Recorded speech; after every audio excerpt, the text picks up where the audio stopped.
বিচার ব্যবস্থায় সরাসরি বিজেপির অনুপ্রবেশ ঘটছে, তাহলে কি ভারতবর্ষের বিচার ব্যবস্থার নিরপেক্ষতা আর থাকবে না? ভারতবর্ষও কি গণতন্ত্র ধ্বংসের পথে? বিচার ব্যবস্থা আরএসএস এবং বিজেপির নিয়ন্ত্রণে চলে যাবে? তাহলে বিচার ব্যবস্থার উপর মানুষ আস্থা রাখবে কি করে? আরতি অরুণ, যিনি মাত্র 2 বছর আগে অবধি মহারাষ্ট্রে বিজেপির মুখপাত্র ছিলেন, তাকে মুম্বাই হাইকোর্টের বিচারপতি হিসেবে নিয়োগ করা নিয়ে গোটা দেশে আলোড়ন উঠেছে। আলোড়ন ওঠার কারণ বিরোধীদের অভিযোগ, তাহলে কি এবার সরাসরি বিচার ব্যবস্থা বিজেপি বা কেন্দ্রের শাসক দলের নিয়ন্ত্রণে চলে যাচ্ছে? মহারাষ্ট্রে কংগ্রেসের তরফ থেকে, সেখানকার বিরোধী দল এনসিপির শরদ পাওয়ারের দলের তরফে শরদ পাওয়ারের নাতি রোহিত পাওয়ার এই নিয়ে তীব্র প্রতিক্রিয়া জানিয়ে mobile recharge, DTH recharge, electricity bill payment, গ্যাসের বিল পেমেন্ট, ফাস্ট্যাগের মতো সমস্ত কিছুই এখন হাতের মুঠোয়। প্যান কার্ডও বানাতে পারবেন খুব সহজে। এখনই গুগল প্লে স্টোর থেকে কেডিএস পে অ্যাপ ডাউনলোড করুন। গোটা ভারতবর্ষ জুড়েই আলোড়ন। পশ্চিমবঙ্গের তৃণমূলের তরফেও তৃণমূলের আইটি সেলের প্রধান দেবাংশু ভট্টাচার্য এই নিয়ে পোস্ট করেছেন। আরতি অরুণের ঘটনাটি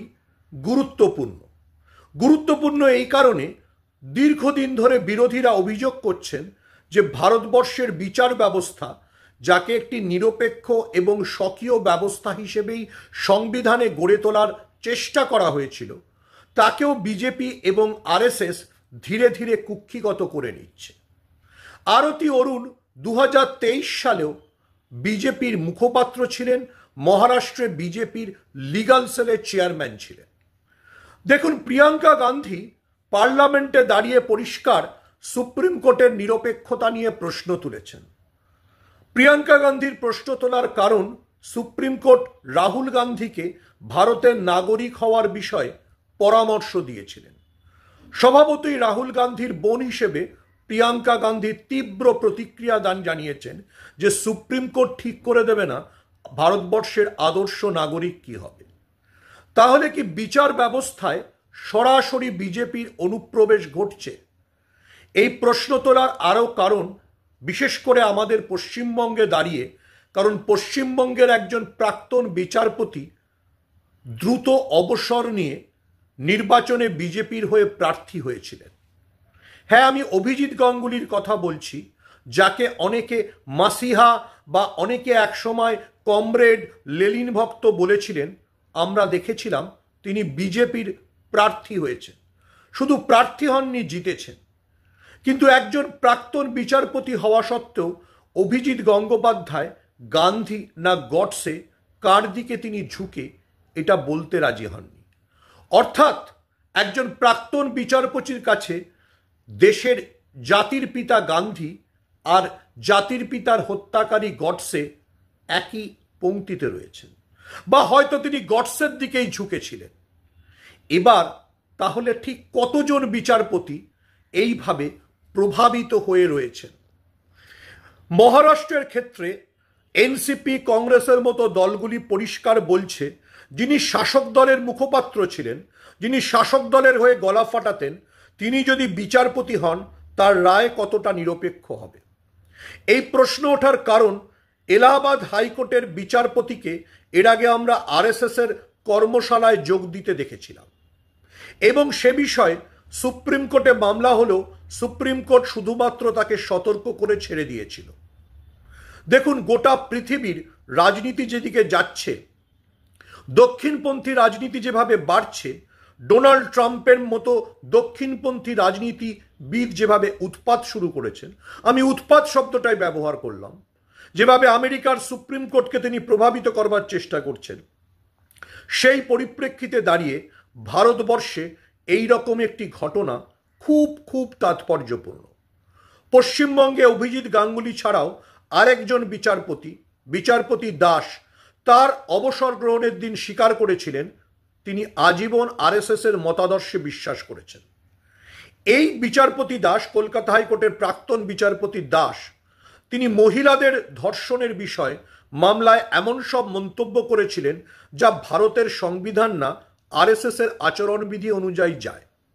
তাহলে কি ক্রমশ এই আরতি অরুণ থেকে বিচারপতি দাসেরা ভারতের সংবিধানের জায়গায় আরএসএস এর দর্শনকেই বিচার ব্যবস্থায় ঢুকিয়ে দিচ্ছে। পশ্চিমবঙ্গের তৃণমূলের সর্বভারতীয় সাধারণ সম্পাদক অভিষেক বন্দ্যোপাধ্যায় বারে বারে বলেছেন, 21শে জুলাইয়ের মঞ্চ থেকেও বলেছেন, বিচারপতিদের একাংশকে বিজেপি এবং আরএসএস দখল করে নিয়েছে। সেই কথা, সেই অভিযোগ আরও প্রাসঙ্গিকতা পেয়ে যায় এই আরতি অরুণের বিচারপতি নিয়োগের ঘোষণায়। তাহলে কি ভারতবর্ষের বিচার ব্যবস্থার নিরপেক্ষতা আর থাকবে না? আবারও বলছি, ভারতবর্ষের সংবিধানে এক্সিকিউটিভ এবং বিচার ব্যবস্থার মধ্যে দূরত্ব রাখার কথা বলা হয়েছিল, যেন এক্সিকিউটিভের চেক অ্যান্ড ব্যালেন্স হিসেবে বিচার ব্যবস্থা কাজ করতে পারে। কিন্তু বিচারপতি অভিজিৎ গঙ্গোপাধ্যায় থেকে বিচারপতি দাস থেকে এবার মহারাষ্ট্রে যেভাবে বিচারপতি আরতি অরুণের নামের কথা শোনা যাচ্ছে, তা গোটা প্রক্রিয়াটাকে গভীরতর চিন্তার মধ্যে ফেলে দিয়েছে।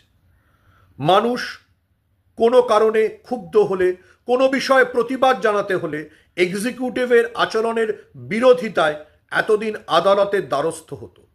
কিন্তু যদি আদালতও এক্সিকিউটিভেরই এক্সটেনশন হয়ে যায়, অর্থাৎ যে শাসক দল সরকার চালাচ্ছে তারই এক্সটেনশন যদি বিচার ব্যবস্থাও হয়, তাহলে বিচার ব্যবস্থার উপর মানুষ আস্থা রাখবে কি করে? মুম্বাই হাইকোর্টে আরতি অরুণের নিয়োগ তাই ভারতবর্ষের গণতন্ত্রের জন্য বড় চ্যালেঞ্জ বা বড় ধাক্কা। বিরোধীরা এই প্রতিবাদ করছে কারণ ভারতবর্ষটা যেন আমেরিকার ডোনাল্ড ট্রাম্পের মতো খ্যাপামির জায়গা না হয়ে যায়, যেখানে বিচার ব্যবস্থাকেও তিনি মনে করেন শাসকের অঙ্গুলি হেলনে চলবে। ভারতবর্ষও কি গণতন্ত্র ধ্বংসের পথে? বিচার ব্যবস্থা আরএসএস এবং বিজেপির নিয়ন্ত্রণে চলে যাবে? আরতি অরুণের ঘটনা সেই প্রশ্ন তুলে দিয়েছে। বিল পেমেন্ট বা রিচার্জের জন্য এখনো লম্বা লাইনে দাঁড়িয়ে সময় নষ্ট করছেন? তখন সবকিছু ডিজিটাল, আপনিও হয়ে উঠুন smart. Mobile recharge, DTH recharge, electricity bill payment, গ্যাসের বিল পেমেন্ট, ফাস্ট্যাগের মতো সমস্ত কিছুই এখন হাতের মুঠোয়। এমনকি প্যান কার্ডও বানাতে পারবেন খুব সহজে। আর প্রতিদিন স্ক্র্যাচ কার্ডের মাধ্যমে জিতে নিন লাকি গিফট।